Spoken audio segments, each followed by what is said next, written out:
ਸਤਿ ਸ਼੍ਰੀ ਅਕਾਲ ਜੀ। ਮੈਂ ਹਾਂ ਹਰਜੋਤ ਕੌਰ। ਤੁਸੀਂ ਵੇਖ ਰਹੇ ਹੋ ਪ੍ਰੋਗਰਾਮ ਖਬਰ ਪੜਤਾਲ। ਸਾਡੇ ਨਾਲ ਜੁੜੇ ਹੋਏ ਨੇ ਸੀਨੀਅਰ ਪੱਤਰਕਾਰ ਸੁਰਿੰਦਰ ਡੱਲਾ ਜੀ। ਬਹੁਤ ਬਹੁਤ ਸਵਾਗਤ ਹੈ ਡੱਲਾ ਜੀ। ਸਤਿ ਸ਼੍ਰੀ ਅਕਾਲ। ਸਤਿ ਸ਼੍ਰੀ ਅਕਾਲ ਹਰਜੋਤ ਜੀ, ਬਹੁਤ ਬਹੁਤ ਧੰਨਵਾਦ ਤੁਹਾਡਾ ਵੀ ਔਰ ਦੁਨੀਆ ਭਰ ਦੇ ਪੰਜਾਬੀਆਂ ਦਾ। जी ढिल्ला जी, सो कई खास खबरां ते जो पंजाब दी सियासत दे उपर चर्चा करनी जरूर बनदी है, क्योंकि अगर ਅਸੀਂ ਗੱਲ ਕਰੀਏ ਪੰਜਾਬ ਵਿੱਚ ਐਡਵੋਕੇਟ ਜਨਰਲ ਦੀ ਨਿਯੁਕਤੀ ਨੂੰ ਲੈ ਕੇ ਸਿਆਸੀ ਰੌਲਾ ਲਗਾਤਾਰ ਵੱਧਦਾ ਜਾ ਰਿਹਾ ਹੈ। ਇਸ ਦੇ ਉੱਪਰ ਚਰਚਾ ਕਰਾਂਗੇ। ਦੂਜੇ ਪਾਸੇ ਸੁਨੀਲ ਜਾਖੜ ਦਾ ਪੰਜਾਬ ਦੇ ਮੁੱਖ ਮੰਤਰੀ ਭਗਵੰਤ ਮਾਨ ਦੀ ਸਰਕਾਰ ਦੇ ਉੱਪਰ ਇੱਕ ਬਿਆਨ ਆ ਗਿਆ। ਕਈ ਇਲਜ਼ਾਮ ਉਹਨਾਂ ਨੇ ਲਗਾ ਦਿੱਤੇ ਨੇ। ਉਸ ਦੇ ਉੱਪਰ ਵੀ ਜੋ ਹੈ ਜਾਣਕਾਰੀ ਤੁਹਾਡੇ ਤੋਂ ਜ਼ਰੂਰ ਲਵਾਂਗੇ ਤੇ ਨਾਲ ਦੀ ਨਾਲ ਇਹ ਵੀ ਜਾਣਨ ਦੀ ਕੋਸ਼ਿਸ਼ ਕਰਾਂਗੇ ਕਿ ਸ਼੍ਰੋਮਣੀ ਅਕਾਲੀ ਦਲ ਦੀ ਜੋ ਕੋਰ ਕਮੇਟੀ ਦੀ ਬੈਠਕ ਮੀਟਿੰਗ ਹੋਈ ਉਸ ਵਿੱਚ ਕੀ ਕੁਝ ਖਾਸ ਰਿਹਾ ਹੈ, ਕੀ ਉਸਦੇ ਵਿੱਚੋਂ ਅੱਗੋਂ ਸਿਆਸੀ ਸਮੀਕਰਨ ਬਣਦੇ ਦਿਖਦੇ ਨੇ ਆਉਣ ਵਾਲੇ ਸਮੇਂ ਵਿੱਚ। ਤਾਂ ਸਭ ਤੋਂ ਪਹਿਲਾਂ ਸ਼ੁਰੂਆਤ ਕਰਦੇ ਹਾਂ ਡੱਲਾ ਜੀ, ਪੰਜਾਬ ਵਿੱਚ ਐਡਵੋਕੇਟ ਜਨਰਲ ਦੀ ਨਿਯੁਕਤੀ ਨੂੰ ਲੈ ਕੇ ਜੋ ਸਿਆਸੀ ਵਿਰੋਧ ਹੈ, ਸਿਆਸੀ ਰੌਲਾ ਲਗਾਤਾਰ ਵੱਧ ਰਿਹਾ ਹੈ। ਵਿਰੋਧੀ ਧਿਰਾਂ ਲਗਾਤਾਰ ਸਵਾਲ ਕਰ ਰਹੀਆਂ ਨੇ।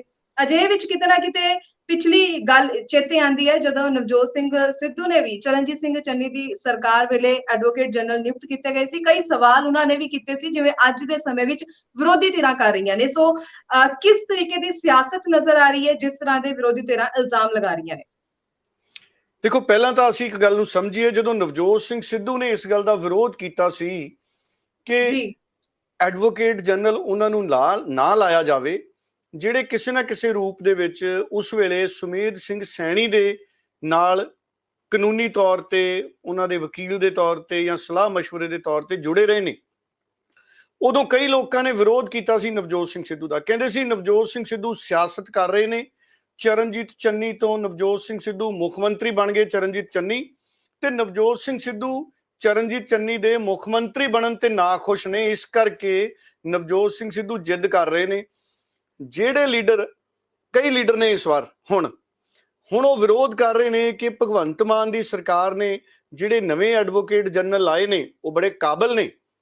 ਪਰ ਵਿਰੋਧ ਕਿਉਂ ਕਰ ਰਹੇ ਨੇ? ਉਹ ਵਿਰੋਧ ਇਸ ਕਰਕੇ ਕਰ ਰਹੇ ਨੇ ਕਿ ਐਡਵੋਕੇਟ ਜਨਰਲ ਦੇ ਦਫ਼ਤਰ ਤੋਂ ਉਹਨਾਂ ਨੇ ਜਿਹੜੇ ਕੇਸਾਂ ਦੇ ਵਿੱਚ ਅਦਾਲਤਾਂ ਦੇ ਵਿੱਚ ਜਾਣਾ ਹੈ ਜਾਂ ਪੰਜਾਬ ਸਰਕਾਰ ਨੂੰ ਜਿਨ੍ਹਾਂ ਕੇਸਾਂ 'ਚ ਇਨਸਾਫ ਦਿਵਾਉਣਾ ਹੈ, ਉਹ ਪਹਿਲਾਂ ਕਿਸੇ ਨਾ ਕਿਸੇ ਸਮੇਂ ਦੂਜੇ ਪੱਖ ਦੇ ਕੇਸਾਂ ਨਾਲ ਵੀ ਜੁੜੇ ਰਹੇ ਨੇ। ਇਤਰਾਜ਼ ਤਾਂ ਇਹੀ ਹੈ ਨਾ ਜੀ, ਜਿਹੜੇ ਨਵੇਂ ਐਡਵੋਕੇਟ ਜਨਰਲ ਚੁਣੇ ਗਏ ਨੇ ਵਿਨੋਦ ਕਈ, ਕਿ ਉਹ ਕਈ ਲੋਕ ਕਹਿੰਦੇ ਕਿ ਉਹ ਡੇਰੇ ਦੇ ਕੇਸ ਉਹਨਾਂ ਨੇ ਦੇਖਿਆ, ਕਈ ਲੋਕ ਕਹਿੰਦੇ ਭਾਰਤ ਭੂਸ਼ਣ ਆਸ਼ੂ ਦਾ ਕੇਸ ਉਹਨਾਂ ਨੇ ਜੁੜੇ ਰਹੇ, ਜਾਂ ਕਈ ਹੋਰ ਮਾਮਲੇ ਨੇ ਜਿਨ੍ਹਾਂ ਦੇ ਨਾਲ ਉਹ ਜੁੜੇ ਰਹੇ। ਇਤਰਾਜ਼ ਤਾਂ ਇਹੀ ਹੈ ਵਿਰੋਧੀ ਧਿਰਾਂ ਨੂੰ।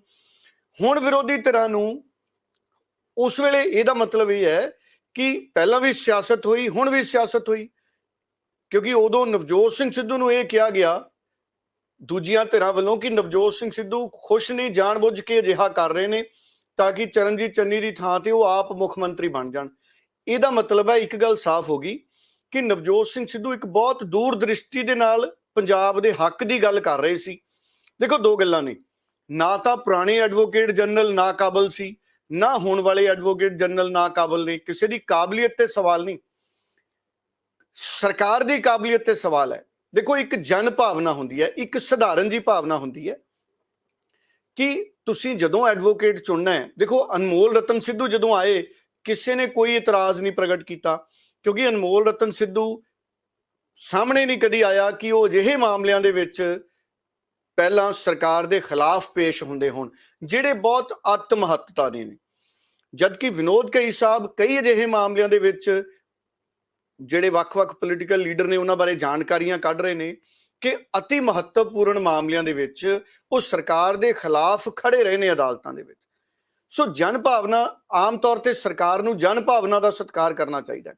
ਜਨ ਭਾਵਨਾ ਕੀ ਕਹਿੰਦੀ ਹੈ ਕਿ ਐਡਵੋਕੇਟ ਜਨਰਲ ਕੋਈ ਵੀ ਅਜਿਹੇ ਚੁਣੇ ਜਾਣ ਜਿਨ੍ਹਾਂ ਦੇ ਚੁਣੇ ਜਾਣ ਨਾਲ ਕਿਸੇ ਨੂੰ ਇਹ ਨਾ ਲੱਗੇ ਕਿ ਇਹ ਪਹਿਲਾਂ ਦੂਜੀ ਧਿਰ ਨਾਲ ਜੁੜੇ ਸੀ ਤੇ ਹੁਣ ਇਹ ਇਸ ਧਿਰ ਨਾਲ ਜੁੜ ਗਏ, ਕਿਤੇ ਕਿਸੇ ਨੂੰ ਫਾਇਦਾ ਨਾ ਪਹੁੰਚਾਉਣ। ਉਂਝ ਜਿਹੜੇ ਕਾਨੂੰਨਦਾਨ ਹੁੰਦੇ ਨੇ, ਮੈਂ ਪੱਤਰਕਾਰਾਂ ਨੂੰ ਵੀ ਸ਼ਾਮਲ ਕਰੂੰਗਾ, ਪੱਤਰਕਾਰ ਹੋ ਗਏ, ਡਾਕਟਰ ਹੋ ਗਏ, ਵਕੀਲ ਹੋ ਗਏ, ਪੁਲਿਸ ਦੇ ਅਫਸਰ ਹੋ ਗਏ, ਬਹੁਤ ਘੱਟ ਹੁੰਦਾ ਹੈ ਕਿ ਇਹ ਪੱਖਪਾਤ ਕਰਦੇ ਨੇ।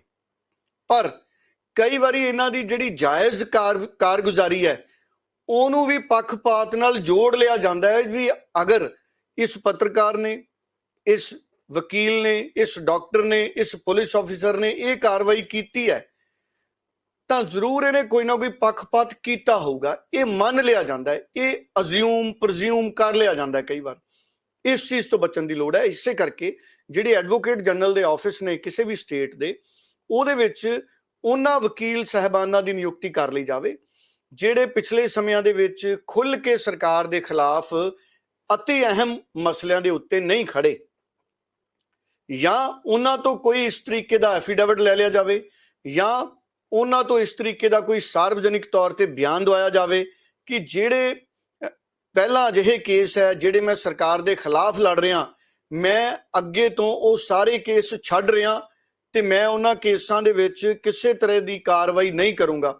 ਕੋਈ ਨਾ ਕੋਈ ਵਿਵਸਥਾ ਕਾਨੂੰਨੀ ਤਾਂ ਜ਼ਰੂਰ ਬਣਾਉਣੀ ਚਾਹੀਦੀ ਹੈ, ਨਹੀਂ ਤਾਂ ਇਹਦੇ ਨਾਲ ਜਿਹੜਾ ਐਡਵੋਕੇਟ ਜਨਰਲ ਦਾ ਦਫ਼ਤਰ ਹੈ ਉਸ ਅਹੁਦੇ ਦੀ ਭਰੋਸੇਯੋਗਤਾ ਤੇ ਵੀ ਸਵਾਲ ਖੜੇ ਹੁੰਦੇ ਨੇ। ਹੁਣ ਨਵਜੋਤ ਸਿੰਘ ਸਿੱਧੂ ਨੇ ਉਦੋਂ ਦੋ ਵਿਰੋਧ ਕੀਤੇ ਸੀ, ਇੱਕ ਉਸ ਵੇਲੇ ਦੇ ਡੀਜੀਪੀ ਦਾ ਵਿਰੋਧ ਕੀਤਾ।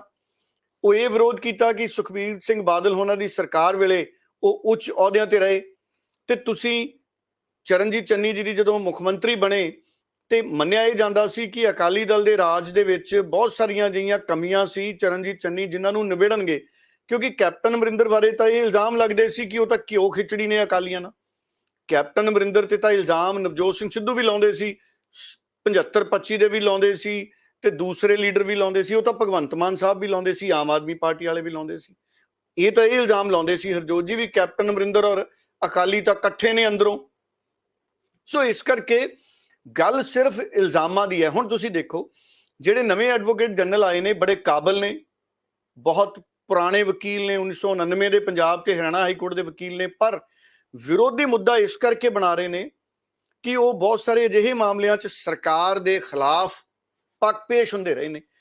ਮੁੱਦਾ ਤਾਂ ਇਹੀ ਹੈ। ਇਹਦਾ ਮਤਲਬ ਹੈ, ਅੱਜ ਮੈਂ ਗੱਲ ਪਿੱਛੇ ਲੈ ਕੇ ਜਾਊਂਗਾ, ਇਹਦਾ ਮਤਲਬ ਹੈ ਅੱਜ ਲੋਕ ਇਹ ਮਹਿਸੂਸ ਕਰ ਰਹੇ ਨੇ ਕਿ ਨਵਜੋਤ ਸਿੰਘ ਸਿੱਧੂ ਵੀ ਉਸੇ ਭਾਵਨਾ ਦਾ ਖਿਆਲ ਕਰ ਰਿਹਾ ਸੀ ਕਿ ਅਸੀਂ ਉਸ ਐਡਵੋਕੇਟ ਜਨਰਲ ਨੂੰ ਲੈ ਕੇ ਆਈਏ ਜਿਹੜਾ ਐਡਵੋਕੇਟ ਜਨਰਲ ਕਿਸੇ ਵੱਡੀ ਧਿਰ ਦੀ ਪੈਰਵਾਈ ਪਹਿਲਾਂ ਨਾ ਕਰਦੇ ਹੋਣ। ਇਹਦਾ ਮਤਲਬ ਹੈ ਨਵਜੋਤ ਸਿੰਘ ਸਿੱਧੂ ਦੀ ਸੋਚ ਲਾਲਚ ਵਾਲੀ ਦੀ ਸੀ ਨਾ। ਨਵਜੋਤ ਸਿੰਘ ਸਿੱਧੂ ਨੂੰ ਚਰਨਜੀਤ ਚੰਨੀ ਤੋਂ ਕੋਈ ਚਿੰਤਾ ਸੀ, ਚਰਨਜੀਤ ਚੰਨੀ ਉਹਨਾਂ ਦੇ ਮੁੱਖ ਮੰਤਰੀ ਬਣਨ ਦੇ ਨਾਲ, ਔਰ ਚਰਨਜੀਤ ਚੰਨੀ ਉਹਨਾਂ ਨੂੰ ਹਮੇਸ਼ਾ ਉਹ ਆਪਣੇ ਭਰਾ ਦੇ ਤੌਰ ਤੇ ਦੇਖਦੇ ਸੀ। ਸੋ ਬਹੁਤ ਸਾਰੇ ਲੋਕਾਂ ਨੇ ਇਸ ਤਰੀਕੇ ਦੀਆਂ ਜਿਹੜੀਆਂ ਗੱਲਾਂ ਵੀ ਫੈਲਾਈਆਂ ਸੀਗੀਆਂ। ਇਹ ਕਲੈਰੀਫਿਕੇਸ਼ਨ ਇਸ ਕਰਕੇ ਜ਼ਰੂਰੀ ਹੈ ਕਿ ਇਸੇ ਤਰ੍ਹਾਂ ਦਾ ਬਿਆਨ ਦੇਖੋ, ਜਿਵੇਂ ਤੁਸੀਂ ਸੁਨੀਲ ਜਾਖੜ ਉਹਨਾਂ ਦੀ ਗੱਲ ਕੀਤੀ, ਸੁਨੀਲ ਜਾਖੜ ਉਹਨਾਂ ਨੇ ਵੀ ਬਿਆਨ ਦਿੱਤਾ। ਸੁਨੀਲ ਜਾਖੜ ਸਾਹਿਬ ਕਹਿੰਦੇ ਕਿ ਭਗਵੰਤ ਮਾਨ ਇੱਕ ਤਰੀਕੇ ਨਾਲ ਚਰਨਜੀਤ ਚੰਨੀ ਦੇ ਰਾਹ ਤੇ ਤੁਰ ਪਏ। ਉਦੋਂ ਸੁਨੀਲ ਜਾਖੜ ਸਾਹਿਬ ਨੇ ਖੁੱਲ੍ਹ ਕੇ ਨਵਜੋਤ ਸਿੰਘ ਸਿੱਧੂ ਦਾ ਸਮਰਥਨ ਨਹੀਂ ਸੀ ਕੀਤਾ। ਮੈਂ ਇਹ ਵੀ ਦੱਸ ਦੇਵਾਂ ਹਰਜੋਤ ਜੀ, ਜਦੋਂ ਨਵਜੋਤ ਸਿੰਘ ਸਿੱਧੂ ਨੇ ਅਸਤੀਫਾ ਦਿੱਤਾ ਸੀ ਕਿ ਤੁਸੀਂ ਐਡਵੋਕੇਟ ਜਨਰਲ ਨਹੀਂ ਬਦਲਦੇ, ਤੁਸੀਂ ਡੀਜੀਪੀ ਨਹੀਂ ਬਦਲਦੇ, ਉਦੋਂ ਬਹੁਤ ਸਾਰੇ ਲੋਕ ਕਹਿੰਦੇ ਸੀ ਕਿ ਨਵਜੋਤ ਸਿੰਘ ਸਿੱਧੂ ਮੁੱਖ ਮੰਤਰੀ ਬਣਨਾ ਚਾਹੁੰਦਾ ਸੀ ਤਾਂ ਅਸਤੀਫਾ ਦੇਤਾ। ਤੇ ਅੱਜ ਸਾਰੇ ਭਗਵੰਤ ਮਾਨ ਨੂੰ ਨਿੰਦ ਰਹੇ ਨੇ ਕਿ ਭਗਵੰਤ ਮਾਨ ਨੂੰ ਇਹ ਕੁਝ ਨਹੀਂ ਸੀ ਕਰਨਾ ਚਾਹੁੰਦਾ। ਮਤਲਬ ਜੋ ਨਵਜੋਤ ਸਿੰਘ ਸਿੱਧੂ ਕਰ ਰਿਹਾ ਸੀ ਅੱਜ ਉਹ ਸਾਰੇ ਲੀਡਰ ਉਹੀ ਕੁਝ ਕਰ ਰਹੇ ਨੇ। ਅੱਜ ਸੁਨੀਲ ਜਾਖੜ ਕਹਿ ਰਹੇ ਨੇ ਕਿ ਭਗਵੰਤ ਮਾਨ ਚਰਨਜੀਤ ਚੰਨੀ ਦੇ ਰਾਹ ਤੇ ਤੁਰ ਪਏ। ਸੋ ਇਸ ਕਰਕੇ ਇਹਦੇ ਨਾਲ ਜਿਹੜਾ ਸਾਡਾ ਸਿਆਸੀ ਸ਼ੀਸ਼ਾ ਹੈ ਮੈਂ ਉਹ ਵੀ ਦੇਖਣ ਦੀ ਕੋਸ਼ਿਸ਼ ਕਰ ਰਿਹਾ ਕਿ ਜਿਹੜੇ ਸਿਆਸੀ ਲੀਡਰ ਨੇ ਉਹ ਕਿਵੇਂ ਕਈ ਵਾਰੀ ਆਪਣੇ ਬਿਆਨ ਬਦਲ ਲੈਂਦੇ ਨੇ। ਮੈਂ ਕਿਉਂਕਿ ਦੇਖੋ ਕੱਲ ਇਹ ਮੁੱਦਾ ਇੰਨਾ ਅਹਿਮ ਹੈ ਐਡਵੋਕੇਟ ਜਨਰਲ ਦੇ ਦਫ਼ਤਰ ਦੀ ਨਿਯੁਕਤੀ ਦਾ ਕਿ ਭਗਵੰਤ ਮਾਨ ਨੂੰ ਵੀ ਇਹ ਮਹਿਸੂਸ ਹੋਇਆ। ਉਹ ਦਿੱਲੀ ਅਰਵਿੰਦ ਕੇਜਰੀਵਾਲ ਨਾਲ ਉਹਨਾਂ ਨੇ ਮੁਲਾਕਾਤ ਕੀਤੀ, ਉਹ ਗਏ ਹੋਏ ਸੀ ਦਿੱਲੀ, ਕੱਲ ਵੀ ਮਿਲੇ ਉਹ ਕੇਂਦਰੀ ਜਲ ਮੰਤਰੀ ਨੂੰ।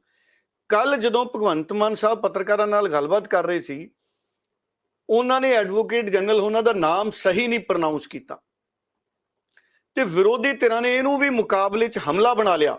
ਵਿਰੋਧੀ ਧਿਰਾਂ ਵਾਲੇ ਕਹਿੰਦੇ ਕਿ ਜਿਹੜੇ ਐਡਵੋਕੇਟ ਜਨਰਲ ਸਾਹਿਬ ਨੇ ਉਹ ਤਾਂ ਲਾਏ ਦਿੱਲੀ ਨੇ, ਭਗਵੰਤ ਮਾਨ ਨੂੰ ਤਾਂ ਐਡਵੋਕੇਟ ਜਨਰਲ ਸਾਹਿਬ ਦਾ ਪੂਰਾ ਨਾਮ ਹੀ ਨਹੀਂ ਪਤਾ। ਕਹਿੰਦੇ ਦੇਖੋ ਇੱਥੋਂ ਤੱਕ ਸਾਡੇ ਜਿਹੜੇ ਵਿਰੋਧੀ ਧਿਰਾਂ ਦੇ ਲੀਡਰ ਨੇ ਉਹ ਬਰੀਕੀ ਦੇ ਨਾਲ ਭਗਵੰਤ ਮਾਨ ਸਾਹਿਬ ਦਾ ਬਿਆਨ ਸੁਣਦੇ ਨੇ। ਉਹਨਾਂ ਨੇ ਜਿਹੜਾ ਨਾਮ ਬੋਲਿਆ ਸੀ ਭਗਵੰਤ ਮਾਨ ਸਾਹਿਬ ਨੇ ਉਹ ਥੋੜਾ ਜਿਹਾ 19-21 ਦਾ ਹੀ ਫਰਕ ਸੀ, ਲੇਕਿਨ ਉਹ ਪੋਲੀਟੀਕਲ ਲੀਡਰਾਂ ਨੇ ਫੜ ਲਿਆ। ਇੰਨੀ ਵੀ ਗਲਤੀ ਦੀ ਗੁੰਜਾਇਸ਼ ਭਗਵੰਤ ਮਾਨ ਸਾਹਿਬ ਦੇ ਬਿਆਨ ਤੇ ਉਹਨਾਂ ਤੋਂ ਬਰਦਾਸ਼ਤ ਨਹੀਂ ਹੋਈ। ਔਰ ਦੇਖੋ ਇਹ ਇੱਕ ਦੂਜਾ ਪੱਖ ਹੈ। ਇੱਕ ਪੱਖ ਇਹ ਵੀ ਹੈ, ਇਹ ਕਿਤੇ ਨਾ ਕਿਤੇ ਨਜ਼ਰ ਆ ਰਿਹਾ ਕਿ ਆਮ ਆਦਮੀ ਪਾਰਟੀ ਦੀ ਜਿਹੜੀ ਦਿੱਲੀ ਦੀ ਇਕਾਈ ਹੈ ਜਾਂ ਆਮ ਆਦਮੀ ਪਾਰਟੀ ਦੀ ਜਿਹੜੀ ਕੌਮੀ ਇਕਾਈ ਹੈ ਜਾਂ ਕੌਮੀ ਸੰਗਠਨ ਹੈ ਉਹਦਾ ਦਖਲ ਤਾਂ ਹੈ। ਇਹ ਦਖਲ ਆਮ ਤੌਰ ਤੇ ਹੁੰਦਾ ਸਾਰੀਆਂ ਪਾਰਟੀਆਂ ਦਾ, ਪਰ ਇਸ ਮਾਮਲੇ ਦੇ ਵਿੱਚ ਅਗਰ ਨਵੇਂ ਐਡਵੋਕੇਟ ਜਨਰਲ ਲਿਆਉਣੇ ਸੀ ਤੇ ਨਵੇਂ ਐਡਵੋਕੇਟ ਜਨਰਲ ਦੀ ਨਿਯੁਕਤੀ ਇਸ ਤਰੀਕੇ ਨਾਲ ਕੀਤੀ ਜਾਣੀ ਚਾਹੀਦੀ ਸੀ ਕਿ ਕੋਈ ਵੀ ਨਾਮ ਐਡਵੋਕੇਟ ਜਨਰਲ ਦੇ ਤੌਰ ਤੇ ਆਉਂਦਾ ਉਹ ਸਰਵ ਪ੍ਰਮਾਣਿਤ ਹੁੰਦਾ। ਜਿਵੇਂ ਨਵਜੋਤ ਸਿੰਘ ਸਿੱਧੂ ਨੇ ਜਦੋਂ ਕਿਹਾ ਬਦਲੋ, ਉਸ ਤੋਂ ਬਾਅਦ ਡੀਐਸ ਪਟਵਾਲੀਆ ਆਏ, ਕਿਸੇ ਨੇ ਕੋਈ ਇਤਰਾਜ਼ ਨਹੀਂ ਜਤਾਇਆ। ਅਨਮੋਲ ਰਤਨ ਸਿੱਧੂ ਸਾਹਿਬ ਆਏ, ਕਿਸੇ ਨੇ ਕੋਈ ਇਤਰਾਜ਼ ਨਹੀਂ ਜਤਾਇਆ। ਹੁਣ ਵਾਲੇ ਵੀ ਵਕੀਲ ਸਾਹਿਬ ਬੜੇ ਕਾਬਲ ਨੇ, ਪਰ ਆਮ ਆਦਮੀ ਪਾਰਟੀ ਦੀ ਸਰਕਾਰ ਨੇ ਕੋਈ ਸਰਬ ਸਹਿਮਤੀ ਵੀ ਬਣਾਉਣ ਦੀ ਇਹਦੇ ਤੇ ਕੋਸ਼ਿਸ਼ ਨਹੀਂ ਕੀਤੀ। ਮੈਨੂੰ ਲੱਗਦਾ ਜਿਹੜੇ ਵਕੀਲ ਸਾਹਿਬ ਬਣੇ ਨੇ ਐਡਵੋਕੇਟ ਜਨਰਲ, ਉਹਨਾਂ ਦਾ ਕੋਈ ਕਸੂਰ ਨਹੀਂ ਨਿੱਜੀ ਤੌਰ ਤੇ। ਇਹ ਸਰਕਾਰ ਨੂੰ ਦੇਖਣਾ ਚਾਹੀਦਾ ਸੀ ਕਿ ਜਨ ਭਾਵਨਾ ਕੀ ਹੈ। ਔਰ ਤੁਸੀਂ ਦੇਖੋ ਜਿਹੜਾ ਬਹਿਬਲ ਕਲਾਂ ਮੋਰਚਾ ਹੈ, ਜਿਹੜੇ ਉੱਥੇ ਲੋਕ ਇਨਸਾਫ ਦੀ ਉਡੀਕ ਕਰ ਰਹੇ ਨੇ, ਜਿਨ੍ਹਾਂ ਨੂੰ ਆਮ ਆਦਮੀ ਪਾਰਟੀ ਨੇ ਕਿਹਾ ਸੀ ਕਿ ਬਸ ਅਸੀਂ ਆਉਂਦੇ ਹੀ ਇਨਸਾਫ ਦੇ ਦਿਆਂਗੇ, ਤੇ ਕਾਂਗਰਸ ਤੇ ਅਕਾਲੀ ਦਲ ਵਾਲੇ ਮਿਲੇ ਹੋਏ ਨੇ, ਕੈਪਟਨ ਚੰਨੀ, ਸੁਖਬੀਰ, ਇਹ ਸਾਰੇ ਮਿਲੇ ਹੋਏ ਨੇ, ਇਹਨਾਂ ਨੇ ਤੁਹਾਨੂੰ ਇਨਸਾਫ ਨਹੀਂ ਦੇਣਾ, ਸਾਡੀ ਪਾਰਟੀ ਆ ਕੇ ਇਨਸਾਫ ਦਊਗੀ। ਅੱਜ 4 ਮਹੀਨੇ ਦੇ ਕਰੀਬ ਅੱਜ ਸਮਾਂ ਹੋ ਗਿਆ ਔਰ ਹਜੇ ਤੱਕ ਉਹਨਾਂ ਮਾਮਲਿਆਂ ਦੇ ਵਿੱਚ ਆਮ ਆਦਮੀ ਪਾਰਟੀ ਦੀ ਜਿਹੜੀ ਪ੍ਰਗਤੀ ਹੈ, ਜਿਹੜੇ ਬਰਗਾੜੀ ਸੀ, ਜਿਹੜੇ ਉਹ ਪੁਲਿਸ ਫਾਇਰਿੰਗ ਵਾਲੇ ਮਾਮਲੇ ਸੀ, ਉਸ ਮਾਮਲੇ ਦੇ ਵਿੱਚ ਅੱਜ ਤੱਕ ਪੰਜਾਬ ਪੁਲਿਸ ਦੀ ਔਰ ਪੰਜਾਬ ਸਰਕਾਰ ਦੀ ਜਿਹੜੀ ਪ੍ਰਗਤੀ ਰਿਪੋਰਟ ਹੈ ਉਹਦਾ ਕੁਝ ਨਹੀਂ ਪਤਾ ਕਿ ਮਾਮਲਾ ਕਿੱਥੇ ਪਹੁੰਚਿਆ।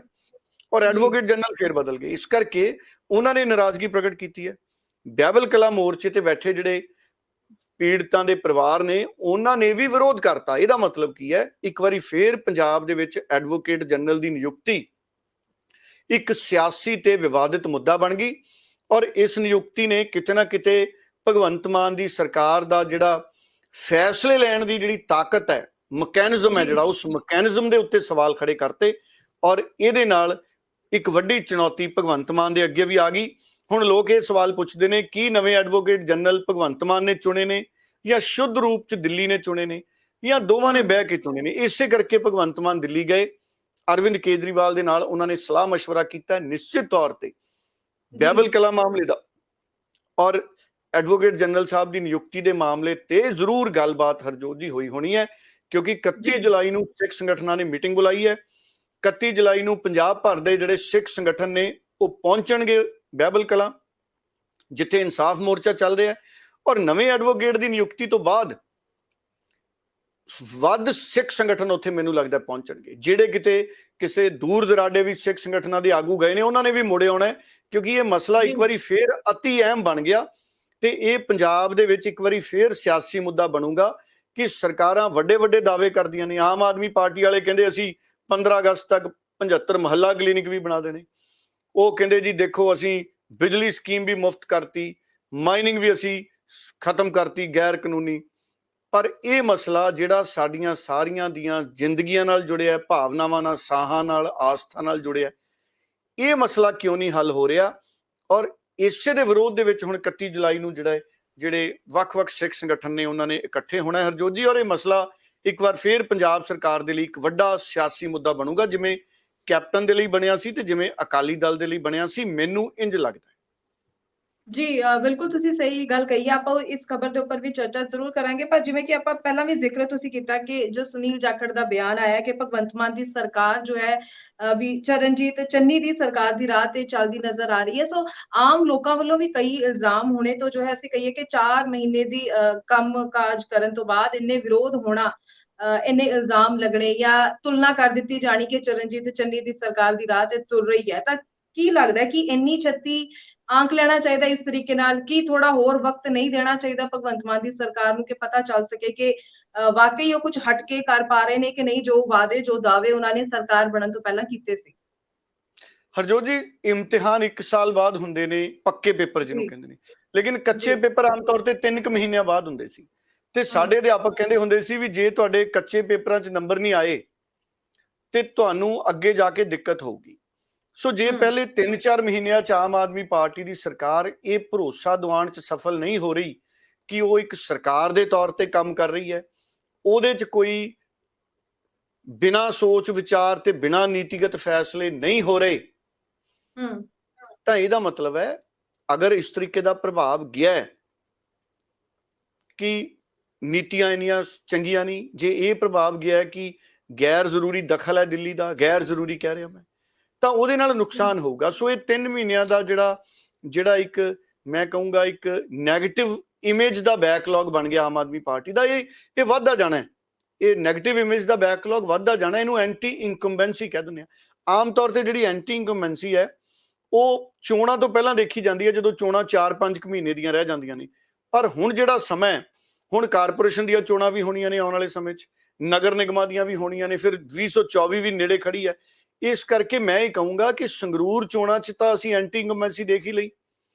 ਐਂਟੀ ਇਨਕੰਬੈਂਸੀ ਮਤਲਬ ਕਿ ਸਰਕਾਰ ਦੇ ਕੁਝ ਫੈਸਲਿਆਂ ਤੇ ਲੋਕ ਵਿਰੋਧ ਦੀ ਭਾਵਨਾ, ਇਹ ਉਹੀ ਚੀਜ਼ ਹੈ, ਇਹ ਉਹੀ ਚੀਜ਼ ਹੈ ਜਿੱਥੇ ਆਮ ਲੋਕ ਵੀ ਮਹਿਸੂਸ ਕਰਦੇ ਨੇ ਕਿ ਇਸ ਤਰ੍ਹਾਂ ਨਹੀਂ ਕੀਤਾ ਜਾਣਾ ਚਾਹੀਦਾ। ਬਹੁਤ ਸਾਰੇ ਫੈਸਲੇ ਨੇ ਜਿਹੜੇ ਉਹ ਉਨੀ ਸਮਰੱਥਾ ਨਾਲ ਲਏ ਗਏ ਨਹੀਂ ਦਿਖਦੇ ਜਿੰਨੇ ਦਿਖਣੇ ਚਾਹੀਦੇ ਸੀ। ਦੇਖੋ, ਮੈਂ 2 ਗੱਲਾਂ ਕਰੂੰਗਾ, ਮੈਂ ਜਾ ਕੇ ਵੀ ਆਉਣਾ। ਰੇਤਾ ਆਮ ਲੋਕਾਂ ਦੀ ਪਹੁੰਚ ਤੋਂ ਦੂਰ ਹੋ ਗਿਆ, ਰੇਤਾ ਬਹੁਤ ਮਹਿੰਗਾ ਮਿਲ ਰਿਹਾ ਹੈ, ਔਰ ਹੁਣ ਬਰਸਾਤਾਂ ਦਾ ਸੀਜ਼ਨ ਹੈ, ਪਹਿਲਾਂ ਨਾਲੋਂ ਵੀ ਮਹਿੰਗਾ ਹੋ ਗਿਆ। ਜੇ ਅਸੀਂ ਗੈਰ ਕਾਨੂੰਨੀ ਮਾਈਨਿੰਗ ਬੰਦ ਵੀ ਕਰਤੀ ਤੇ ਅਸੀਂ ਰੇਤਾ ਨਹੀਂ ਉਪਲਬਧ ਕਰਾ ਰਹੇ, ਇਹਦਾ ਮਤਲਬ ਹੈ ਕਿ ਅਸੀਂ ਪੰਜਾਬ ਦੇ ਖਜ਼ਾਨੇ ਨੂੰ ਮਾਫੀਏ ਤੋਂ ਤਾਂ ਬਚਾ ਲਿਆ, ਪਰ ਅਸੀਂ ਲੋਕਾਂ ਨੂੰ ਸਹੂਲਤ ਵੀ ਨਹੀਂ ਦੇ ਰਹੇ। ਔਰ ਮਾਫੀਆ ਰੇਤੇ ਦੇ ਮੁੱਲ ਮਹਿੰਗੇ ਕਰਕੇ, ਜੇ ਮਾਫੀਆ ਨਹੀਂ ਹੈ ਤਾਂ ਜਿਹੜੇ ਵੀ ਲੋਕ ਕਾਰੋਬਾਰੀ ਨੇ ਉਹ ਰੇਤੇ ਨੂੰ ਮਹਿੰਗਾ ਵੇਚ ਕੇ ਆਮ ਲੋਕਾਂ ਤੇ ਪਹਿਲਾਂ ਨਾਲੋਂ ਵੀ ਵੱਧ ਭਾਰ ਪਾ ਰਹੇ ਨੇ। ਪਹਿਲਾਂ ਜਿਹੜਾ ਪੈਸਾ ਸੀ ਉਹ ਪੰਜਾਬ ਦੇ ਖਜ਼ਾਨੇ ਨੂੰ ਲੁੱਟਿਆ ਜਾ ਰਿਹਾ ਸੀ, ਹੁਣ ਆਮ ਲੋਕਾਂ ਨੂੰ ਲੁੱਟਿਆ ਜਾ ਰਿਹਾ ਜਦੋਂ ਰੇਤਾ ਇੰਨਾ ਜ਼ਿਆਦਾ ਮਹਿੰਗਾ ਹੋ ਗਿਆ। ਇਹੀ ਚੀਜ਼ਾਂ ਨੇ। ਹੁਣ ਮੁਹੱਲਾ ਕਲੀਨਿਕਾਂ 'ਚ ਵੀ ਇਸੇ ਕਰਕੇ ਵਿਰੋਧ ਹੋ ਰਿਹਾ ਵੀ ਜਿਹੜੇ ਸੇਵਾ ਕੇਂਦਰ ਬਣੇ ਸੀ ਉਹਨਾਂ ਦਾ ਉਦੇਸ਼ ਹੋਰ ਸੀ, ਉਹਨਾਂ ਉਦੇਸ਼ਾਂ ਦੀ ਪੂਰਤੀ ਵੱਲ ਨੂੰ ਅਸੀਂ ਵਧਦੇ ਕਿ ਉੱਥੇ ਵੱਧ ਤੋਂ ਵੱਧ ਸੇਵਾਵਾਂ ਅਸੀਂ ਦਈਏ। ਜੇ ਮੁਹੱਲਾ ਕਲੀਨਿਕ ਬਣਾਉਣੇ ਸੀ, ਜਿਵੇਂ ਤੁਸੀਂ ਦਾਅਵਾ ਕੀਤਾ ਸੀ, ਵਾਅਦਾ ਕੀਤਾ ਸੀ, ਤੁਸੀਂ ਬਣਾਓ ਨਵੇਂ, ਤਾਂ ਕਿ ਪਤਾ ਲੱਗੇ ਵੀ ਇਸ ਸਰਕਾਰ ਨੇ ਕੋਈ ਇਨਫਰਾਸਟ੍ਰਕਚਰ ਬਣਾਇਆ। ਮੈਨੂੰ ਨਹੀਂ ਲੱਗਦਾ ਕਿ ਇਹ ਨਵੀਂ ਸਰਕਾਰ ਨੇ, ਭਗਵੰਤ ਮਾਨ ਸਾਹਿਬ ਦੀ ਸਰਕਾਰ ਨੇ ਹਜੇ ਤੱਕ ਕਿਸੇ ਸਕੂਲ ਦਾ ਨਵਾਂ ਕਮਰਾ ਉਸਾਰਿਆ ਹੋਵੇ, ਕੋਈ ਨਵੀਂ ਡਿਸਪੈਂਸਰੀ ਦਾ ਕਮਰਾ ਪਾਇਆ ਹੋਵੇ, ਕਿਸੇ ਪੰਜਾਬ ਦੇ ਸਰਕਾਰੀ ਹਸਪਤਾਲ ਦਾ ਕਮਰਾ ਪਾਇਆ ਹੋਵੇ। ਇਮਾਨਦਾਰੀ ਪੂਰੀ ਹੈ, ਭਗਵੰਤ ਮਾਨ ਜੀ ਦੀ ਇਮਾਨਦਾਰੀ ਤੇ ਸ਼ੱਕ ਨਹੀਂ, ਪਰ ਇਮਾਨਦਾਰੀ ਦੇ ਨਾਲ ਨਾਲ ਇੱਕ ਡਿਲੀਵਰੀ ਕਰਨ ਵਾਲਾ ਮੈਕੈਨਿਜ਼ਮ ਵੀ ਸਾਨੂੰ ਪੰਜਾਬ ਨੂੰ ਚਾਹੀਦਾ।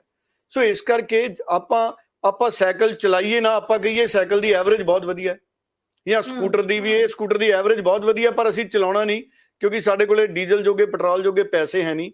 ਉਹਦੇ ਨਾਲ ਅਸੀਂ ਪਰਿਵਾਰ ਦੀ ਆਰਥਿਕਤਾ ਨੂੰ ਕਿਵੇਂ ਚੁੱਕਾਂਗੇ? ਅਸੀਂ ਟਰੱਕ ਲੈ ਲਈਏ ਵੀ ਅਸੀਂ ਗੇੜੇ ਲਾਇਆ ਕਰਨੇ ਆ ਪਠਾਨਕੋਟ ਤੋਂ ਲੈ ਕੇ ਬੰਬੇ ਦੇ, ਤੇ ਸਾਡੇ ਕੋਲੇ ਡੀਜ਼ਲ ਜੋਗੇ ਪੈਸੇ ਹੈ ਨਹੀਂ, ਤੇ ਫਿਰ ਉਹ ਆਰਥਿਕਤਾ ਨਹੀਂ ਚੱਲਣੀ। ਸਾਡੀ ਆਰਥਿਕਤਾ ਚਲਾਉਣ ਦੇ ਲਈ ਜਿਹੜਾ ਕੋਈ ਵੀ ਮੈਕੈਨਿਜ਼ਮ ਹੈ, ਉਹਦੀ ਫੰਕਸ਼ਨਿੰਗ ਔਰ ਐਰਰ ਫ੍ਰੀ ਫੰਕਸ਼ਨਿੰਗ ਔਰ ਐਫੀਸ਼ੀਐਂਟ ਫੰਕਸ਼ਨਿੰਗ ਹੋਣੀ ਵੀ ਬੜੀ ਲਾਜ਼ਮੀ ਹੈ। ਜੀ ਬਿਲਕੁਲ ਸਹੀ ਤੁਸੀਂ ਗੱਲ ਕਹੀ ਹੈ। ਅਗਲੀ ਖਬਰ ਵੱਲ ਵਧਦੇ ਹਾਂ ਡੱਲਾ ਜੀ। ਤਾਂ ਸ਼੍ਰੋਮਣੀ ਅਕਾਲੀ ਦਲ ਵੱਲੋਂ ਜੋ ਹੈ ਇੱਕ ਦੀ ਕਮੇਟੀ ਨੇ ਜੋ ਹੈ ਮੀਟਿੰਗ ਕੀਤੀ ਔਰ ਉਸ ਦੇ ਵਿੱਚ ਝੁੰਦਾ ਕਮੇਟੀ ਦੀ ਜੋ ਰਿਪੋਰਟ ਹੈ ਉਸ ਦੇ ਉੱਪਰ ਵਿਚਾਰ ਕਰਨ ਲਈ ਖਾਸ ਤੌਰ ਤੇ ਮੀਟਿੰਗ ਕੀਤੀ ਗਈ। ਇਸ ਰਿਪੋਰਟ ਬਾਰੇ ਸਮਝਣਾ ਚਾਹਾਂਗੇ, ਰਿਪੋਰਟ ਕੀ ਹੈ ਔਰ ਕਿਸ ਬਾਰੇ ਇਹ ਮੀਟਿੰਗ ਜੋ ਹੈ ਸੱਦੀ ਗਈ ਔਰ ਇਸ ਮੀਟਿੰਗ ਚੋਂ ਕੀ ਕੁਝ ਨਿਕਲਿਆ? ਦੇਖੋ, ਅਕਾਲੀ ਦਲ ਦੀ ਹਾਰ ਤੋਂ ਬਾਅਦ ਝੁੰਦਾ ਕਮੇਟੀ ਇੱਕ ਬਣਾਈ ਗਈ ਜਿਹਦੇ ਵਿੱਚ ਲਗਭਗ 13 ਦੇ ਕਰੀਬ ਜਿਹੜੇ ਮੈਂਬਰ ਸੀ, ਉਹਨਾਂ ਨੇ ਪੰਜਾਬ 'ਚ ਗਰਾਊਂਡ ਤੋਂ ਫੀਡਬੈਕ ਲਈ ਕਿ ਅਕਾਲੀ ਦਲ ਦੇ ਹਾਰ ਦੇ ਕਾਰਨ ਕੀ ਸੀ, ਅਕਾਲੀ ਦਲ ਦੀ ਹਾਰ ਚੋਂ ਅਸੀਂ ਬਾਹਰ ਕਿਵੇਂ ਨਿਕਲੀਏ, ਕਿਹੜੇ ਮੁੱਦਿਆਂ ਤੇ ਕਮੀ ਰਹਿ ਗਈ, ਅੱਗੇ ਕੀ ਕਰਨਾ ਚਾਹੀਦਾ ਹੈ, ਪਾਰਟੀ ਨੂੰ ਮਜ਼ਬੂਤ ਕਰਨ ਲਈ ਕੀ ਕਰਨਾ ਚਾਹੀਦਾ ਹੈ। ਉਸ ਤੋਂ ਬਾਅਦ ਕਈ ਤਰ੍ਹਾਂ ਦੇ ਲੋਕਾਂ ਨੇ ਕਿਆਸ ਲਾਏ ਵੀ ਝੁੰਦਾ ਕਮੇਟੀ ਦੀ ਰਿਪੋਰਟ ਕਹਿੰਦੀ ਹੈ ਲੀਡਰਸ਼ਿਪ 'ਚ ਤਬਦੀਲੀ ਹੋਣੀ ਚਾਹੀਦੀ ਹੈ। ਚਲੋ, ਉਹ ਜੋ ਵੀ ਸੀ ਉਹਨਾਂ ਦਾ ਅੰਦਰੂਨੀ ਮਾਮਲਾ, ਉਹਦੇ ਵਿੱਚ ਕੀ ਸੀ ਕੀ ਨਹੀਂ ਸੀ, ਕਿਉਂਕਿ ਉਹ ਸਾਰਵਜਨਿਕ ਤਾਂ ਨਹੀਂ ਕੀਤਾ ਉਹਨਾਂ ਨੇ। ਹੁਣ ਉਹ ਕੱਲ ਮੀਟਿੰਗ ਸੀ ਕੋਰ ਕਮੇਟੀ ਦੀ, ਉਹਦੇ ਵਿੱਚ ਉਸ ਰਿਪੋਰਟ ਤੇ ਚਰਚਾ ਹੋਈ। ਉਹਦੇ ਵਿੱਚ ਉਸ ਕਮੇਟੀ ਦੇ 8-9 ਮੈਂਬਰ ਸੀ, ਇਸ ਤੋਂ ਇਲਾਵਾ ਸ਼੍ਰੋਮਣੀ ਅਕਾਲੀ ਦਲ ਦੇ ਕੋਰ ਕਮੇਟੀ ਦੇ ਮੈਂਬਰ ਸੀ। ਉਹਨਾਂ ਨੇ ਵਿਚਾਰ ਕਰਕੇ ਇਹ ਫੈਸਲਾ ਕੀਤਾ ਕਿ ਜਿਹੜੀ ਸਾਡੀ ਮੌਜੂਦਾ ਲੀਡਰਸ਼ਿਪ ਹੈ, ਅਸੀਂ ਇਹਦੇ ਤੇ ਭਰੋਸਾ ਕਰ ਰਹੇ ਹਾਂ ਔਰ ਮੁੱਦਿਆਂ ਤੇ ਲੜਾਈ ਮੌਜੂਦਾ ਲੀਡਰਸ਼ਿਪ ਇਸੇ ਤਰ੍ਹਾਂ ਲੜੂ। 1 ਮਹੀਨਾ ਹੋਇਆ ਸਰਕਾਰ ਬਣੀ ਨੂੰ, 4 ਮਹੀਨੇ ਹੋਏ। ਸਰਕਾਰਾਂ ਬਣਨ ਤੋਂ ਬਾਅਦ ਪਹਿਲਾਂ 4 ਸਾਲ ਬਾਅਦ ਐਜੀਟੇਸ਼ਨਾਂ ਹੁੰਦੀਆਂ ਸੀ, ਫਿਰ 3 ਸਾਲ ਬਾਅਦ ਲੱਗ ਗਈਆਂ, ਫਿਰ 2 ਬਾਅਦ ਲੱਗ ਗਿਆ, ਹੁਣ ਤਾਂ 3 ਮਹੀਨਿਆਂ ਬਾਅਦ ਹੀ ਕੋਠੇ ਤੇ ਚੜ੍ਹਨ ਲੱਗੇ, ਕੰਧਾਂ 'ਤੇ ਚੜ੍ਹਨ ਲੱਗੇ। ਹੋ ਗਿਆ ਮਸਲੇ ਪੂਰੇ ਹੋ ਗਏ, ਸਾਰੇ ਜਿੰਨੇ ਵਾਅਦੇ ਕੀਤੇ ਸੀ ਗਰੰਟੀਆਂ ਪੂਰੀਆਂ। ਇਸ ਕਰਕੇ ਕਮੀਆਂ ਪੇਸ਼ੀਆਂ ਹਰ ਕੰਮ ਕਰਨ ਵਾਲੇ ਤੋਂ ਰਹਿ ਜਾਂਦੀਆਂ ਨੇ। ਇਹ ਕਮੀਆਂ ਪੇਸ਼ੀਆਂ ਦਾ ਮਤਲਬ ਇਹ ਨਹੀਂ ਕਿ ਅਸੀਂ ਬਹੁਤ ਵੱਡੇ ਗੁਨਾਹ ਕਰ ਲਏ। ਕੋਈ ਮੈਂ ਤਾਂ ਹੀ ਕਹਿਣਾ ਕਿ ਅਸੀਂ ਕੋਈ, ਸਾਡੇ ਮਨ ਸਾਫ਼ ਨੇ ਕਿ ਸਾਥੋਂ ਕਮੀ ਜਾਣੇ ਅਣਜਾਣੇ ਰਹਿ ਗਈ ਹੋ। ਅਸੀਂ ਉਸ 'ਤੇ ਵੀ ਇਕੱਲੀ ਗੱਲ 'ਤੇ ਆਪਦੀ 'ਤੇ ਸੋਚ ਵਿਚਾਰ ਕਰਕੇ ਹਰ ਚੀਜ਼ ਅਸੀਂ ਕਰਨ ਨੂੰ ਤਿਆਰ ਹਾਂ। ਅਸੀਂ ਪੰਥ ਦੀ ਚੜ੍ਹਦੀ ਕਲਾ ਵਾਸਤੇ ਕੋਈ ਵੀ ਚੀਜ਼ ਕਰਨ ਨੂੰ ਤਿਆਰ ਹਾਂ, ਲੇਕਿਨ ਅਸੀਂ ਇਹ ਨਹੀਂ ਕਹਿੰਦੇ ਕਿ ਬਹੁਤ ਵੱਡਾ ਜੀ ਬੱਜਰਾ ਹੋ ਗਿਆ, ਇਹ ਨਹੀਂ, ਇਹ ਕੋਈ ਐਸੀ ਗੱਲ ਨਹੀਂ। ਸੋ ਆਪਾਂ ਗੱਲ ਸੁਣੀ, ਸੋ ਕਾਫੀ ਚੀਜ਼ਾਂ ਉਹਨਾਂ ਨੇ ਕਲੀਅਰ ਕੀਤੀਆਂ। ਸੋ ਹੁਣੇ ਮੰਨ ਕੇ ਚੱਲ ਸਕਦੇ ਹਾਂ ਕਿ ਸੁਖਬੀਰ ਸਿੰਘ ਬਾਦਲ ਦੀ ਜਿਹੜੀ ਪ੍ਰਧਾਨਗੀ ਹੈ, ਉਹਨਾਂ ਦੀ ਅਗਵਾਈ ਦੇ ਵਿੱਚ ਅਕਾਲੀ ਦਲ ਹੁਣ ਫੇਰ ਵੱਖ-ਵੱਖ ਮੁੱਦਿਆਂ ਤੇ ਆਪਣੇ ਆਪ ਨੂੰ ਉਭਾਰਨ ਦੀ ਕੋਸ਼ਿਸ਼ ਕਰੇਗਾ, ਪਹਿਲਾਂ ਦੀ ਤਰ੍ਹਾਂ ਮੁੱਦੇ ਚੁੱਕਣ ਦੀ ਕੋਸ਼ਿਸ਼ ਕਰੇਗਾ। ਜੀ ਹਰਜੋਤ ਜੀ ਬਿਲकुल सही गल कही है तुसीं डल्ला जी। अगों गल कर लईए जो पार्लीमेंट दे विच सिमरनजीत मान ने एक सवाल खड़ा कीता, उन्हां ने पार्लीमेंट विच सवाल कीता सी कि आखिर सुप्रीम कोर्ट दे विच कोई भी सिख चेहरा, सिख जज क्यों नहीं है। सो उन्हां दे इस सवाल नूं लैके कानून मंत्री दा जो जवाब आया है, जरूर जानना चाहांगे कि उन्हां दा जवाब की रहा और सिमरनजीत मान दे इस सवाल नूं किस तरीके नाल देखदे हो। देखो, लोक सभा दे विच फैमिली कोर्ट सोध बिल, फैमिली कोर्ट सोध बिल इस विषय ते बहस हो रही सी। सारे लीडर अपने समय अनुसार वारी वारी बोल रहे सी, क्योंकि आम आदमी पार्टी दे इक्को MP हुंदे सी सिमरनजीत सिंह मान लोक सभा च। हुण तां आम आदमी पार्टी लोक सभा च है नहीं, ते उदों भगवंत मान बोलदे सी मान, ते हुण सिमरनजीत सिंह मान बोलदे ने। सो मान पहलां भी सी, मान हुण भी है, पर दोनां मानां दी सोच वखरी है। एक मान सी वो भगवंत मान दे रंग वाली, भगवंत मान सी जिहड़ा वो भगत सिंह दे रंग वाली पग बन के जांदे सी। हालांकि इहदे ते भी मतभेद है, बहुत सारे लोग ये कहते ने कि भगत सिंह हुनी जिहड़े ने वो सिर्फ इसे रंग की पग नहीं सी हमेशा बन्नदे, उन्हां दी चॉइस कोई होर भी सी। इतिहासकार कहते ने, बाकी सच तां रब जाणदा, मैं तां उदों जम्मे नहीं सी। सिमरनजीत सिंह मान भगवंत जिहड़े ने ये भगत सिंह बारे कुछ होर ही कहंदे ने। सो दोवें वखरी सोच दे लोग संगरूर तो आए ने। पहला भगवंत मान सी, हुण सिमरनजीत सिंह मान, दोवां दी सोच वखरी है। हुण इन्हां ने सवाल जिहड़ा कीता सिमरनजीत सिंह मान ने, ये कहंदे किरण रिजिजू जिहड़े साडे जिहड़े कानून मंत्री ने, उन्हां नूं उन्हां दी गल दा हवाला दिंदे इन्हां ने कहा, ये स्पीकर नूं संबोधन हो रहे सी, ये कहंदे भी मैं इस गल तो हैरान हाँ, मैनूं ये चिंता है। सिमरनजीत सिंह मान कहंदे जिवें बाकियां नूं बाकी चिंतावां ने। इन्हां ने खास तौर ते किरण रिजिजू बारे कहा कि जिवें उन्हां नूं चिंता है, किरण रिजिजू हुणां नूं, कि बिहार ते झारखंड तो कोई भी जज सुप्रीम कोर्ट दे विच नहीं है। वो कहंदे मैनूं इस गल दी चिंता है भी कोई सिख जज सुप्रीम कोर्ट च क्यों नहीं है। फिर कानून मंत्री ने सवालों का उत्तर भी इस पूरे मामले ते दिता। उन्होंने दस्सिया कि जजां दी नियुक्ति दी एक व्यवस्था है और सुप्रीम कोर्ट दे विच जजां दी नियुक्ति इस आधार ते नहीं की जाती कि कोई सिख है, कोई किसी होर भाईचारे तो है, कोई किसी होर भाईचारे तो है। ये मैरिट के आधार के उत्ते ही सारियां नियुक्तियां हुंदियां ने। और सिमरनजीत सिंह मान दे जिहड़ा उन्हां दा सवाल सी, मैनूं लगदा उन्होंने भावनावां दे विच आके कहता होना है, क्योंकि ये तो सिमरनजीत सिंह मान नूं भी पता है, वो खुद पुलिस ऑफिसर रहे ने, IPS ऑफिसर, उन्होंने पता होना चाहिए सी कि उन्हां दी नियुक्ति सिख होण करके नहीं हुई सी IPS अफसर के तौर पर, उन्हां दी नियुक्ति उन्हां दी पढ़ाई लिखाई के तौर पर हुई सी। सो इस करके साडे देश च फौज के मुखी, मैं तो कहना सब तो वध वार फौजां दे विच अगवाई साडे देश दे विच वो सिख भाईचारे दे साडे लोकां ने कीती है। वो क्यों? क्योंकि उत्थे योग्यता देखी जाती सी, देश भगती दी, सूरवीरता दी। मैं अज भी मानदा कि पंजाबी सब तो वड्डे देश भगत हुंदे ने। असीं देश लई जान वारन लई मिंट लाउने आ। सो इस करके ये सिमरनजीत सिंह मान दा सवाल सी, उहदा जवाब उत्थे लोक सभा दे विच आ गया। सो ये गल क्लीयर हो जानी चाहिए है कि सुप्रीम कोर्ट दे विच जिहड़ियां नियुक्तियां ने या किते भी जजां दीयां नियुक्तियां धर्म के आधार ते नहीं हुंदियां, उहनां दी मैरिट के आधार ते हुंदियां ने। ਉਹਦੇ ਚ ਭਾਵੇਂ ਕੋਈ ਸਿੱਖ ਭਾਈਚਾਰੇ ਤੋਂ ਆ ਜੇ, ਭਾਵੇਂ ਕਿਸੇ ਹੋਰ ਭਾਈਚਾਰੇ ਤੋਂ ਆ ਜੇ। ਬਿਲਕੁਲ ਹਰਜੋਤ ਜੀ, ਉਸ ਤੋਂ ਪਹਿਲਾਂ ਜਿਵੇਂ ਤੁਸੀਂ ਗੱਲ ਕੀਤੀ, ਮੇਰੇ ਕੋਲੇ ਇੱਕ ਟੈਕਸਟ ਹੈ, ਉਹ ਵੀਡੀਓ ਨਹੀਂ ਹੈਗੀ, ਪ੍ਰਤਾਪ ਸਿੰਘ ਬਾਜਵਾ ਉਹਨਾਂ ਦੀ। ਦੇਖੋ, ਪ੍ਰਤਾਪ ਸਿੰਘ ਬਾਜਵਾ ਉਹਨਾਂ ਨੇ ਕਿਹਾ ਕਿ ਭਗਵੰਤ ਮਾਨ ਦੀ ਸਰਕਾਰ ਨੂੰ ਪੰਜਾਬ ਵਿਧਾਨ ਸਭਾ ਦਾ ਵਿਸ਼ੇਸ਼ ਸੈਸ਼ਨ ਬੁਲਾਉਣਾ ਚਾਹੀਦਾ ਹੈ। ਉਹਨਾਂ ਨੇ ਕਿਹਾ ਕਿ ਬੇਅਦਬੀਆਂ ਦੇ ਮਾਮਲੇ ਤੇ ਸਾਨੂੰ ਵਿਸ਼ੇਸ਼ ਸੈਸ਼ਨ ਬੁਲਾਉਣਾ ਚਾਹੀਦਾ ਹੈ, ਕਿਉਂਕਿ ਜਿਸ ਤਰੀਕੇ ਨਾਲ ਇੱਕ ਵਾਰੀ ਫੇਰ ਬੇਅਦਬੀ ਦਾ ਮੁੱਦਾ ਪੰਜਾਬ ਦੇ ਵਿੱਚ ਇਤਰਾਜ਼ ਪ੍ਰਗਟ ਕੀਤਾ ਲੋਕਾਂ ਨੇ ਵੀ ਕਿਉਂ ਨਹੀਂ ਇਨਸਾਫ ਮਿਲ ਰਿਹਾ। ਕੁੰਵਰ ਵਿਜੇ ਪ੍ਰਤਾਪ ਸਾਹਿਬ ਨੇ 8 ਮਿੰਟ ਮੰਗੇ ਸੀ ਵੀ 8-10 ਮਿੰਟ ਦੇ ਦਿਓ, ਅਸੀਂ ਇਹਦੇ ਤੇ ਗੱਲ ਕਰ ਲਈਏ ਵਿਧਾਨ ਸਭਾ ਦੇ ਵਿੱਚ। ਔਰ ਕੁੰਵਰ ਵਿਜੇ ਪ੍ਰਤਾਪ ਲਗਾਤਾਰ ਇਹ ਗੱਲ ਕਰਦੇ ਨੇ।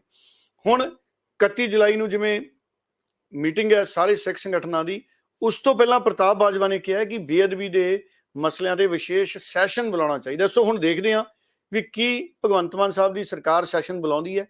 कैप्टन अमरिंदर ने भी सैशन बुलाया सी, जदों उत्थे फूलका साहब सी, जदों नवजोत सिंह सिद्धू ने झोली अड्डी सी।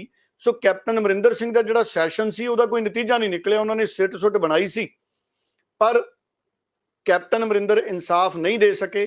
ਗੱਲੀ ਬਾਤੀ 4.5 ਸਾਲ ਉਹਨਾਂ ਨੇ ਪੰਜਾਬ ਦੇ ਮੁੱਖ ਮੰਤਰੀ ਦੇ ਤੌਰ ਦੇ ਉੱਤੇ ਮੈਂ ਕਹੂੰਗਾ ਕਿ ਰਾਜ ਵੀ ਕੀਤਾ ਤੇ ਮੁੱਖ ਮੰਤਰੀ ਰਹੇ, ਤੇ ਉਸ ਤੋਂ ਬਾਅਦ ਮਸਲੇ ਸਾਡੇ ਉੱਥੇ ਹੀ ਛੱਡ ਗਏ। ਜੀ ਬਹੁਤ ਬਹੁਤ ਧੰਨਵਾਦ ਡੱਲਾ ਜੀ ਤੁਹਾਡਾ ਕਿ ਤੁਸੀਂ ਇਹਨਾਂ ਸਾਰੀ ਖਬਰਾਂ ਦੀ ਪੜਤਾਲ ਕਰਕੇ ਪੂਰੀ ਜਾਣਕਾਰੀ ਦਰਸ਼ਕਾਂ ਨਾਲ ਸਾਂਝੀ ਕੀਤੀ ਹੈ। ਦਰਸ਼ਕਾਂ ਦਾ ਵੀ ਧੰਨਵਾਦ ਕਰਦੇ ਹਾਂ, ਪ੍ਰੋਗਰਾਮ ਦੇ ਨਾਲ ਜੁੜਦੇ ਨੇ, ਆਪਣੇ ਸੁਝਾਅ ਸਾਡੇ ਨਾਲ ਕਮੈਂਟਸ ਦੇ ਜ਼ਰੀਏ ਸਾਂਝੇ ਕਰਦੇ ਨੇ। ਇਸ ਦੇ ਨਾਲ ਹੀ ਹੁਣ ਮੈਨੂੰ ਯਾਨੀ ਕਿ ਹਰਜੋਤ ਕੌਰ ਨੂੰ ਵੀ ਦਿਓ ਜੀ ਇਜਾਜ਼ਤ। ਧੰਨਵਾਦ। ਬਹੁਤ ਧੰਨਵਾਦ ਸਰ ਜੀ, ਬਹੁਤ ਧੰਨਵਾਦ।